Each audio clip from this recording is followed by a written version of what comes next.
এই মেয়েটা মর্গের ফ্রিজের ভিতরে একটি লাশ রেখে দিচ্ছিল। হঠাৎই পিছনে একটা কাঁচের বোতল পড়ে যায়। মেয়েটা কোনো কিছু না ভেবে যখনই কাঁচের টুকরোগুলো পরিষ্কার করছিল তখনই ফ্রিজারের মুখটা খুলে যায়। সে এটা দেখে যখনই লাশের কাছে যায় দেখতে পায় লাশের চোখের ভিতর থেকে একটি মাছি বের হয়ে আসতেছে। মেয়েটা যখন লাশের কাপড় সরায় তখনই এক ঝাঁক মাছি বের হয়ে মেয়েটাকে ঘিরে নেয়। এটা দেখে মেয়েটা প্রথমে অনেকটাই ভয় পেয়ে যায়। তারপরেও সে লাশটির কাছে গিয়ে লাশটিকে ফ্রিজারের ভিতরে বন্দি করে রাখে। সে যখন এই বিষয়টা নিয়ে একাই ভাবছিল তখনই শুনতে পায় মর্গের ভিতর থেকে একটা অদ্ভুত শব্দ ভেসে আসতেছে। মেয়েটা ধীরে ধীরে মর্গের কাছে যায়, দেখতে পায় ফ্রিজারের ভিতরে লাশটি নেই। মেয়েটা পেছনে তাকিয়ে দেখে কেউ একজন লাশটিকে পোড়ানোর জন্য নিয়ে যাচ্ছে। সে লোকটিকে বাধা দেয়, তখনই লোকটি তার উপরে আক্রমণ করে। সাথে সাথেই সেখানে সিকিউরিটি গার্ড চলে আসে আর লোকটিকে ধরে ফেলে। তখনই মেয়েটা আবারও লাশটি ফ্রিজারের ভিতরে বন্দি করে সেখান থেকে চলে যাচ্ছিল, কিন্তু ফ্রিজারটা আবারও খুলে যায়। সে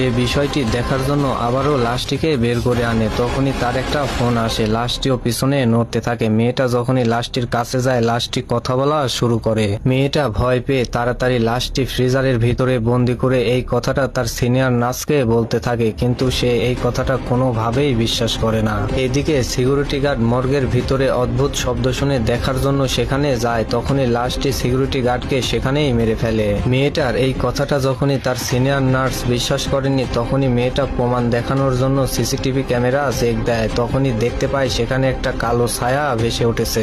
এটা দেখার পরে মেয়েটা আবারও তার সিনিয়রের কাছে যায়, কিন্তু সে আবারও কোনোভাবেই বিশ্বাস করে না। আর বিষয়টি দেখার জন্য যখনই সেখানে যায় তখনই অদ্ভুতভাবে লাশটি তার সামনে চলে আসে। সে যখনই পালানোর জন্য সেখান থেকে যেতে থাকে লাশটি তাকে ধরে সেখানেই মেরে ফেলে। বন্ধুরা, আজকের ভিডিওটা এই পর্যন্তই। পার্ট 2 দেখার জন্য পেজটি ফলো দিয়ে সাথেই থাকুন। ধন্যবাদ সবাইকে।